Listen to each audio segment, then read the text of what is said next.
Mga kapanapanabik na ganap dito lamang po sa Born to Shine. Buti na lang talaga nandoon si Jenny na nagligtas kay Dara mga kapuso, kung hindi talagang sabog na sabog sa asido ang mukha nitong si Dara.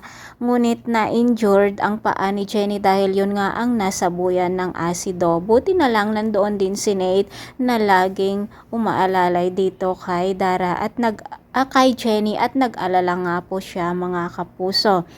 Dahil nga sa pagligtas ni Jenny kay Dara ay inannounce nga ni Dara na si Jenny ang kanyang hero, na siya ang nagligtas sa kanya sa kanyang buhay. At talaga namang inggit na inggit si Megan. Makikita natin sa mga galawan at mata ni Megan ang kanyang pagkainggit mga kapuso.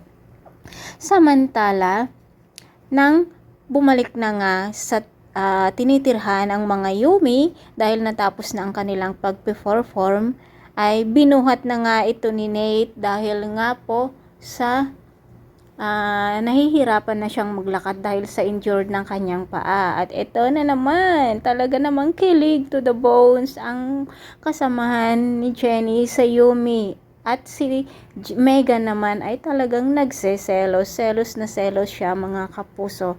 At inamin nga ni Nate dito sa kanyang kaibigan na iba na ang nararamdaman niya dito kay Jenny.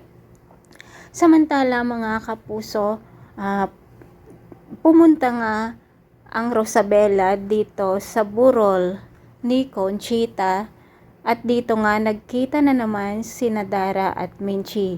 At nagkaanuhan na naman sila ng salita at sinabi nga ng kanilang kaibigan na pagod na siya dito sa pagtatalunan ng dalawa. Ito na kaya ang umpisa mga kapuso ng pagbabatian ng dalawa. Sana magkaayos na sila para na rin sa kanilang mga anak.